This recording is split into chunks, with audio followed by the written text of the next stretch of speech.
All right, welcome back to the Elias Macko Show. Canada's inflation rate rose to 1.9% January, just a tick higher. Higher energy prices partially offset by the federal GST tax break. Of course, that GST tax break is now over. Let's talk a little bit more about this. Moshe Lander joins us once again, senior lecturer in economics at Concordia University. Welcome back. Hello. How you doing?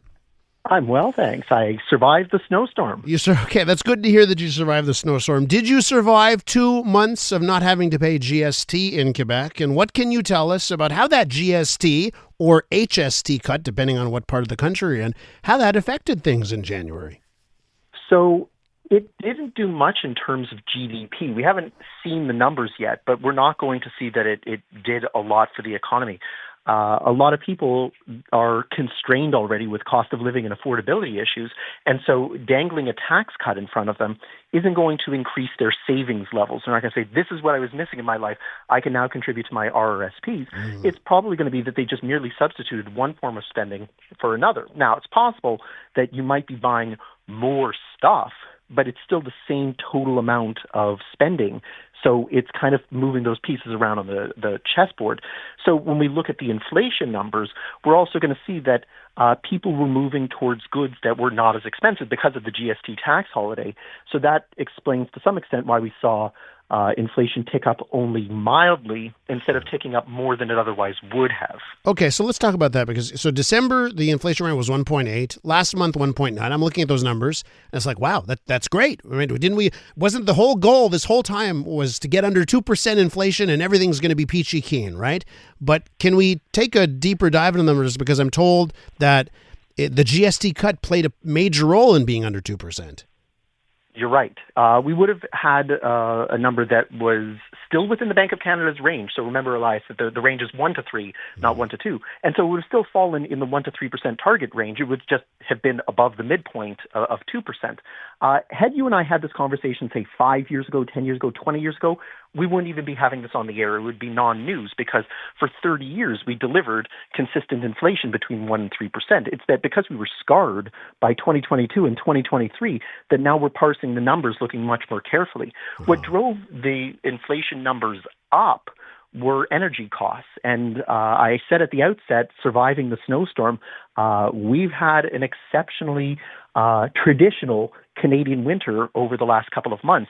And so in January, heating costs and energy costs went up substantially because everybody was reaching for the thermostat when we were having those minus 20 days from coast to coast. And so given that there's only a finite amount of processing opportunities, those types of things drive those prices across the board higher.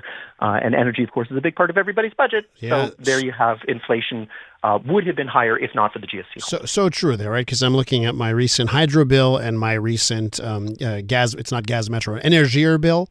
Looking at those two bills, which are much higher than they were a year ago for the same time period, that's obviously going to affect people. What about the general cost of energy?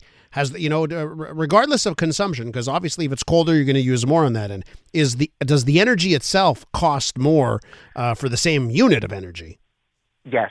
Now, the thing is, with energy prices, they're extremely volatile.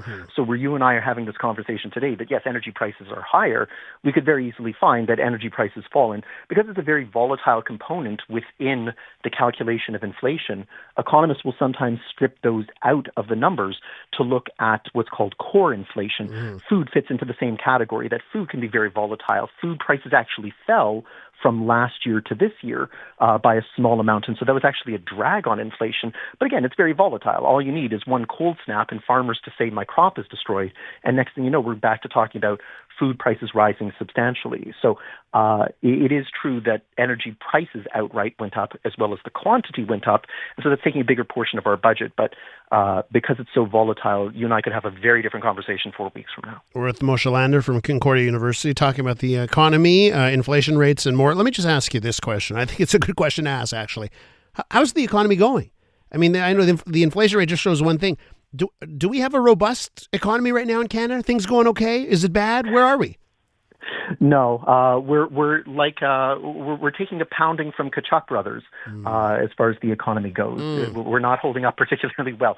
The threat of those tariffs is almost as damaging as the tariffs themselves because it's creating a huge amount of uncertainty, and uncertainty is never a good time or never a good situation for consumers, businesses, governments to operate. We've seen the Canadian dollar take it on the chin, and that's one more sign of that instability that's occurring where it appears that people don't want our stuff.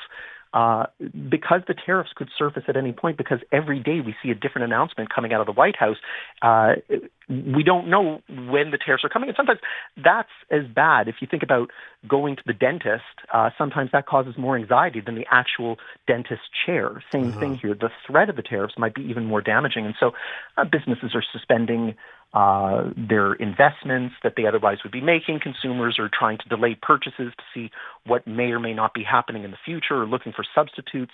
But ironically enough, in trying to look for domestically made goods to replace American goods, whether that's out of protest or fear, that could be driving prices higher too, because those Canadian goods were always available to us. And the fact that we didn't buy them before is because we could get American goods for the same quality at a lower price. Now we're getting the same quality at a higher price, and well, that's inflation. So now I think the economy is probably in recession. We will see unemployment continue to rise. And the Bank of Canada is going to give us a better picture when they give us their interest rate announcement. I have a feeling that they're going to pause interest rate cuts. And if the tariffs get particularly bad, we might be talking about a mild increase in interest rates even in the latter part of this year. Okay, so this is what I wanted to ask you about interest rates there, because, okay, if inflation is in check, right, does that give them the space to continue to lower interest rates? But no, we could be headed into a spot where we'll have to pause or raise. Yeah, so they're in a difficult situation here because on the one hand, if the Canadian dollar continues to fall, if they cut interest rates, that could actually contribute to a further falling of the dollar. And that itself could become inflationary then. All of those U.S. goods that we have to buy, forget the tariffs, they would cost more in Canadian dollars because of the weak exchange rate. And the weak Canadian dollar might actually incentivize Americans to buy our stuff because they're getting such a good deal on that exchange rate. Both of those sources then could be inflationary. To deal with inflation, you got to increase the interest rate. But if the economy is suffering, you need to cut interest rates to give it a boost. And so the Bank of Canada might sit here and say, look, whatever we do, we might fix one problem, we're going to make the other worse. Yeah. We're going to sit this one out, not because we don't want to take a stance, it's because we want to see what else can be done before we have to pick a side as to which one of these is more damaging to the economy. And I've seen indications like just the price of cars. I saw Rivian increase their prices in Canada by $10,000. And they said, well, it's because of the exchange rate. The Canadian dollar has gone so bad and they had held off long enough. And now they just one shot $10,000 more for the same car in this country. Should consumers be looking at the prospect that goods that they get from the United States, I know we're trying to boycott, but some goods are going to be going up in price because of that dollar? Absolutely. Fruits and vegetables would probably be the starting point then because they're not really substitutable or easily replaceable. And so we're going to continue to rely on them. So even notwithstanding tariffs, you're going to find that they become more expensive because they're perishable. And so they have to keep importing them over and over again. If your listeners are of a certain age, the last time we saw a dollar hanging around this low, the Quebec Nordiques up and left. And it was exactly for the same reason that businesses are going to say, if our revenues are in Canadian dollars, but our expenses are in American dollars, when that Canadian dollar weakens, our costs go up, but our revenues stay the same if we can't pass it on to the consumer. And that eats away at our profit to a point that maybe we can't operate anymore. So, there's a strategy here. Nobody should panic that the Montreal Canadiens are leaving, but we do have case studies where we've seen what a weak Canadian dollar can do to us. But can I tell you, just on what you brought up there, I got to wrap up here, but Winnipeg Jets, they've left this country once before, but there are murmurs in the background over that because they're not bringing all the greatest revenue in the world in Winnipeg. And the Vancouver MLS team, I think they're called the Whitecaps, also murmurs that it's the calls of the United States are growing stronger, right, on moving.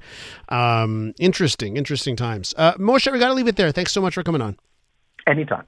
That's Moshe Lander, Senior Lecturer in Economics at Concordia University.